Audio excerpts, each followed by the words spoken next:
Bonjour, au plaisir de vous retrouver dans cette émission Star comme sur la télé du 21e siècle. Et vous le savez, notre mission dans cette émission, c'est de vous aider à prendre position en toute responsabilité sur l'actualité nationale. Ceci à travers un décryptage et une analyse parfaite de l'actualité qui prévaut dans le pays en Guinée. Il faut le dire, dans cette émission, nous parlons de la Covid-19 et ses impacts sur le système éducatif guinéen.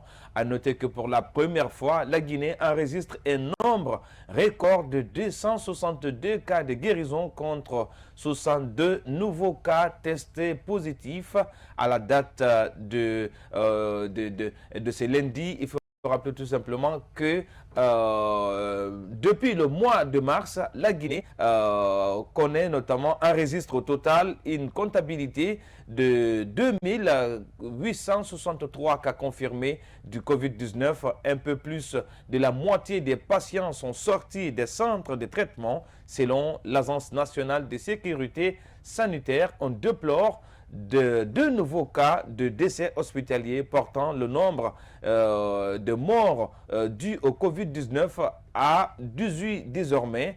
Mais il faut tout simplement dire que si le Covid-19 constitue avant tout un problème de santé publique, ses percussions sur l'éducation sont déjà visibles essentiellement en conséquence de la fermeture prolongée des écoles. Face à la crise, les cours à distance ont démarré le lundi 27 avril 2020 en Guinée. C'est une décision du ministère de l'Éducation nationale et de l'alphabétisation pour sauver l'année scolaire guinéenne. En dépit de plusieurs mesures, notamment des acteurs du système éducatif guinéen restent sceptiques sur la fiabilité de ce nouveau programme d'enseignement scolaire. Et nous, dans cette émission Starcom, on pose le débat. Quel constat peut-on faire aujourd'hui de cette approche mise en place par les autorités guinéennes en charge de l'éducation en ce qui concerne les cours à distance?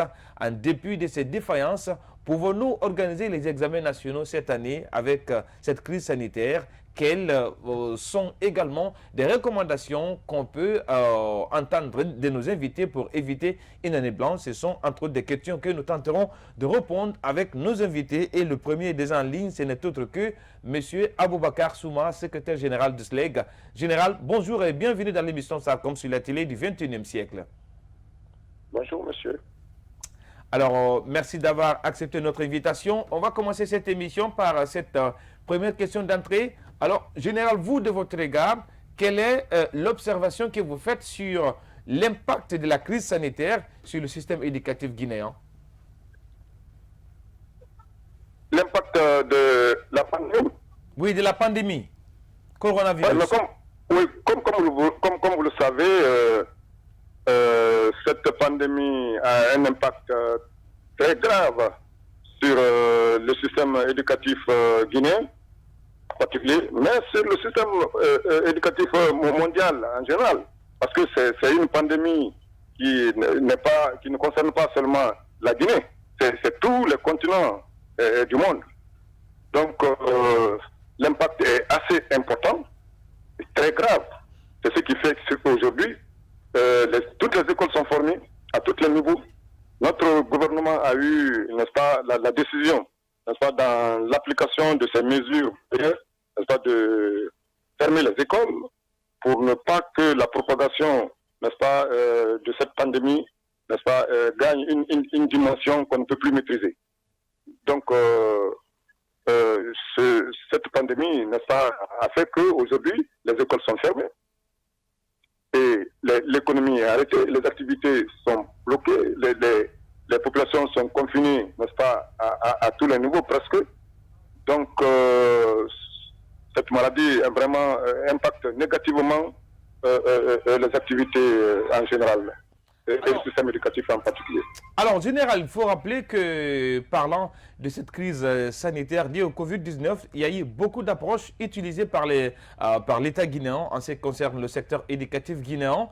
Alors, vous, de votre regard, est-ce que, en termes de satisfaction, que dites-vous du bilan de ce plan de riposte national? Est-ce que vous pensez que le secteur éducatif guinéen a été pris en compte dans ce plan de riposte? Bon, justement que le gouvernement a pris des mesures Mais au niveau de l'éducation, je crois que ces mesures sont insuffisantes.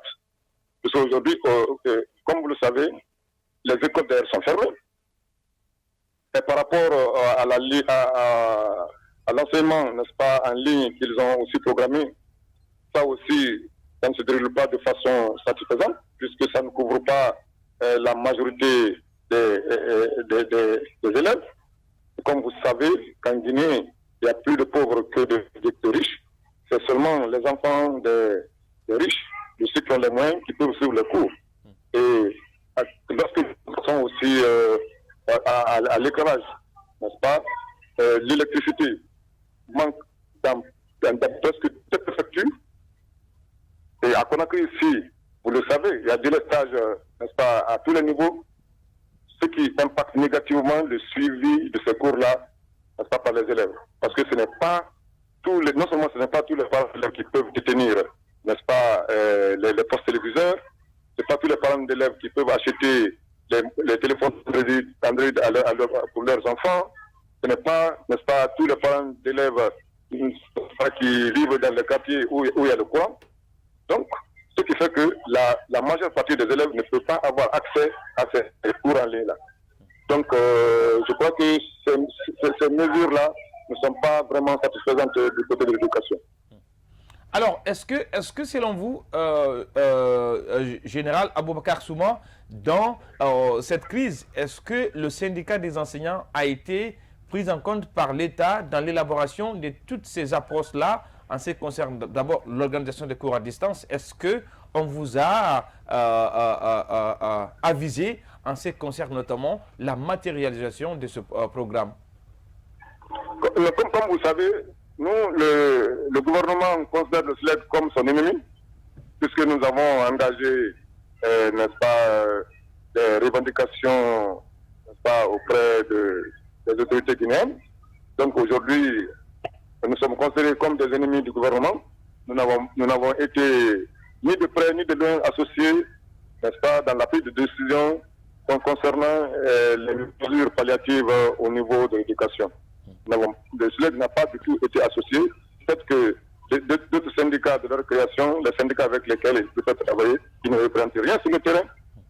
C'est avec ceux-là qui sont en train de travailler. Mais pas nous, SLED, n'est-ce pas, qui sommes majoritaires sur toute l'étendue du territoire national. En tout cas, nous, auxquels les 90% des enseignants ont adhéré. Donc nous ne sommes pas, on n'a pas été invités par le gouvernement dans la mise, non seulement dans la prise de décision, mais aussi dans la mise en œuvre du plan qu'ils ont eu à établir au niveau de l'éducation. Alors, on va parler désormais de l'aspect, c'est pas impact de ces cours à distance, parce qu'il faut rappeler que même si vous êtes un syndicaliste, vous avez été professeur et enseignant dans les écoles. Alors, à votre égard, est-ce que ces cours à distance peuvent avoir un impact pédagogique positif, j'allais dire, sur le niveau des apprenants? Mais ça n'a pas d'impact positif, c'est ce que je viens de dire. Dans la mesure où l'ensemble des enseignants ne peuvent pas avoir accès à ces cours, et dès les premiers cours qu'on a eu à donner, nous avons eu, n'est-ce pas, à faire des remarques. Les cours qu'on donne dans les classes pendant 2 heures de temps, n'est-ce pas, qu'on donne maintenant sur les antennes de télévision ou de radio pendant 45 minutes, vous voyez que la compréhension, n'est-ce pas, n'est pas facile. D'abord, les cours qu'on donne à 2 heures, c'est difficilement accessible aux enfants, n'est-ce pas? À plus forte raison, donner ces cours-là, dispenser ces cours-là en 45 minutes. Comment les élèves peuvent-ils réagir? Comment les élèves peuvent-ils poser des questions de compréhension? Ce n'est pas possible. Donc, cette pédagogie-là, je me demande comment est-ce qu'elle est profitable. Comment cette pédagogie peut faire en sorte que, n'est-ce pas, les cours donnés n'est pas des dispensés soient assimilables. Donc, je me dis que vraiment, l'impact n'est pas positif. Alors, Général, en dépit de ces défaillances-là, est-ce que, de votre avis, pouvons-nous organiser des examens nationaux cette année? Allô? Est-ce qu'on peut organiser des examens nationaux cette année avec ces défenses que vous venez d'énumérer là, avec ces cours à distance? Attendez, je reprends la question, je passe. J'ai dit, est-ce que, de votre regard, il y a une possibilité, en plus de ces défaillances enregistrées au niveau de ce programme des cours à distance, de l'organisation des examens nationaux cette année? Bon, à moins qu'après le passage de cette pandémie-là, on organise encore des cours, 2 à 3 mois de cours intensifs qu'on donnerait aux enfants. Dans ces conditions-là, on peut organiser les examens. Mais si c'est dans les conditions présentes, il est hors de question qu'on puisse organiser des examens si ce n'est pas pour faire perdre les enfants. Alors, à présent, c'est que vous, en tant que responsable d'une structure syndicale quand même qui n'est pas des moindres, il faut rappeler que c'est le SLEG, quelles peuvent être vos recommandations vis-à-vis de l'État guinéen pour notamment éviter une année blanche au pays, mais également faire face à cette crise sanitaire pour ne pas que ça continue à avoir des conséquences sur le niveau des apprenants dans notre pays? Bon, comme vous savez, nous n'avons pas pris les mesures barrières là à temps en Guinée. Ce qui fait que la pandémie ne fait que se répandre, se propager très dangereusement. Donc, allô? Oui, allez-y, vous êtes à l'antenne. Je disais que... Oui. Donc, comme les mesures barrières n'ont pas été prises à temps en Guinée, donc ça fait que la propagation a pris une dimension, la propagation a pris une dimension très large. Et donc, maintenant que s'il faut s'engager, oui, s'il faut faire des cours, maintenant s'il faut organiser des examens, là, je n'arrive pas à comprendre. Ce que je peux recommander, oui, c'est que les parents d'élèves comprennent que c'est une maladie très grave, le gouvernement sache que c'est une maladie mortelle, et que maintenant là, qu'on évite la réouverture des classes, qu'on attende le passage de pandémie. Si cela se passe avant les vacances, là, en ce moment, on pourrait nous engager, nous, enseignants, à dispenser des cours, n'est-ce pas, intensifs dans un bref temps, dans un bref délai, pour que nous puissions vraiment organiser des examens. Mais que si on organise maintenant, si on préconise à organiser les examens à partir des cours qui ont été dispensés, c'est vraiment pour créer encore cette année un échec massif. Comme vous savez, la grève du SLEG a impacté négativement, n'est-ce pas, le processus de déroulement des cours depuis le 9 janvier. Jusqu'à la déclaration de la pandémie, les cours n'étaient pas tenus dans les 90% des écoles publiques. Donc, il faudrait que l'État prenne, n'est-ce pas, conscience de tous ces États-là, et pour ne pas qu'ils viennent à organiser, n'est-ce pas, les cours maintenant là, pour les élèves. Donc, on attend et qu'on prenne toutes les dispositions, n'est-ce pas, pour endiguer cette pandémie, et maintenant, programmer les élèves et inviter tous les enseignants, n'est-ce pas, à se donner, n'est-ce pas, à redoubler d'efforts, n'est-ce pas, pour que les enfants puissent, qu'on puisse donner, n'est-ce pas, les cours aux enfants, pour qu'ils puissent assimiler, afin que nous pourrons vraiment organiser les examens pour poursuivre l'année. Alors, M. Souma, on va revenir désormais sur l'autre aspect de cette émission avec vous, c'est parler un peu du SLEG, syndicat libre et enseignants-chercheurs de Guinée. Il faut le dire que, comme vous le rappelez tout à l'heure, vous êtes un syndicat qui est en pomme de discorde avec le gouvernement guinéen autour notamment de vos revendications. Et selon les informations, il y a eu un premier pas de l'État guinéen en ce qui vous concerne. Il y a d'abord le dégel des salaires des enseignants. Alors, vous, en tant que secrétaire général de SLEG, qu'est-ce qu'on peut déceler comme dessous de cette nouvelle qui vient notamment donner de l'espoir par rapport aux suites du combat mené par le SLEG? Bon, le dégel là, aujourd'hui, ça a commencé depuis hier. Oui. En principe, on ne devrait pas retenir les salaires à cause d'une revendication salariale, puisque la grève est consacrée par notre Constitution. En principe, on ne devrait pas bloquer les salaires des enseignants à cause d'une grève, conformément même aux dispositions de nos lois qui existent dans la loi L028 qui régit le fonctionnement, n'est-ce pas, les fonctionnaires dans au niveau les relations sociales qui régissent, n'est-ce pas, qui régissent les fonctionnaires. Oui. Donc, ces lois-là sont claires. Il ne faut pas que un gréviste subisse une ségrégation pour faire du grève. Les articles 11 et les articles 15 sont très clairs là-dessus. Donc aujourd'hui, ce sont tous ces articles-là qui sont mis de côté et on attend de quitter ce droit-là, n'est-ce pas? Et les anciens sont en train de subir et sont en train de traverser des calvaires. Donc si aujourd'hui on désire ce salaire-là, vraiment, ça ne nous réjouit pas. On n'a pas que donner notre droit. Oui. Alors en parlant de ces désels générales, combien de mois sont concernés notamment par ces désels des salaires des enseignants? Est-ce que c'est 2 mois, ce sont les 2 mois ou les 3 mois? C'est 4 mois, hein? Oui. Janvier, février, mars et avril. Oui. Alors vous, en tant que secrétaire général de SLEG, qu'est-ce que vous pouvez dire? Parce que déjà, on peut penser que c'est un pas des autorités vis-à-vis notamment du respect de vos revendications. Est-ce que c'est suffisant pour que le SLEG puisse désormais parler d'une suspension systématique de toutes ces grèves? Je n'ai pas compris la question. J'ai dit, est-ce que le désel des salaires peut justifier désormais l'arrêt momentané de vos revendications en termes de grève?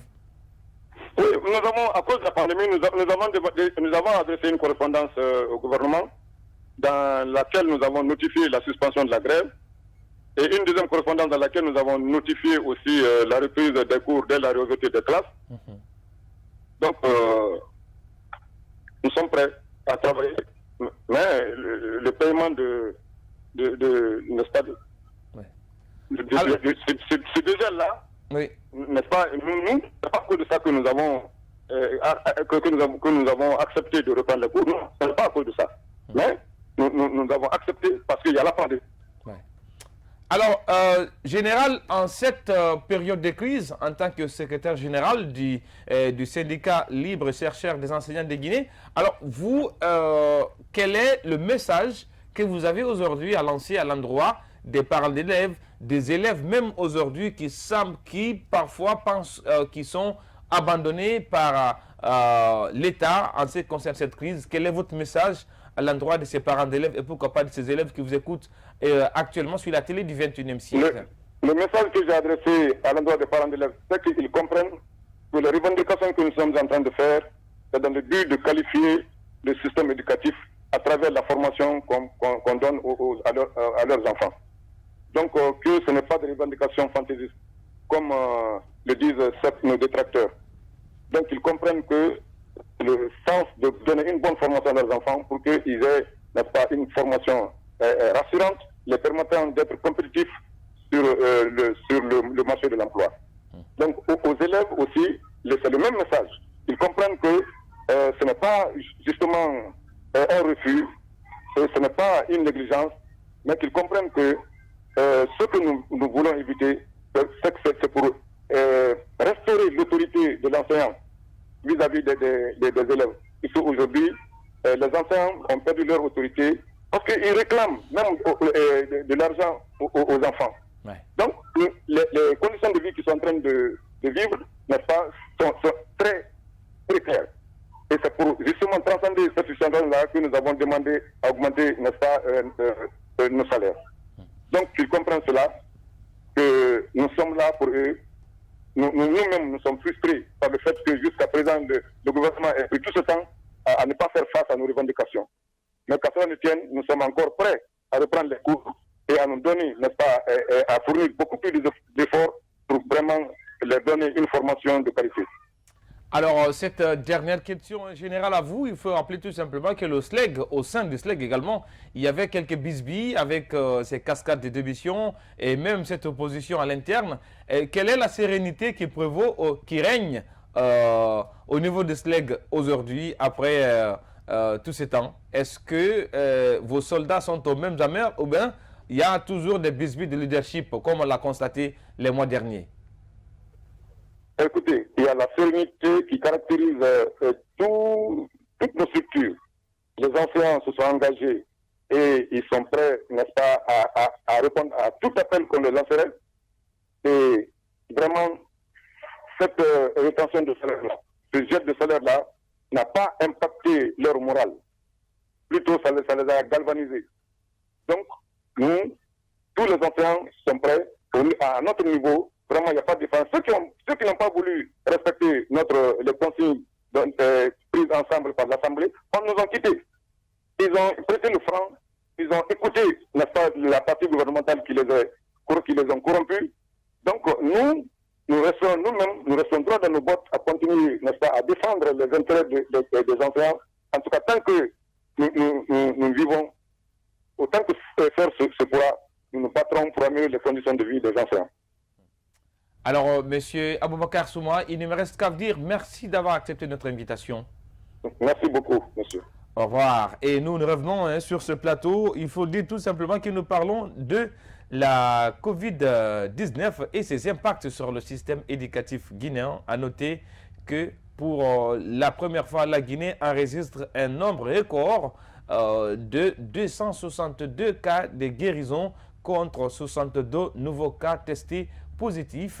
Alors nous arrivons à la fin de ce numéro de Starcom consacré essentiellement aux impacts de la crise sanitaire liée au Covid-19 sur le système éducatif guinéen. Merci pour votre aimable attention. Surtout, ne quittez pas, restez sur la télé du 21e siècle car le meilleur reste à venir.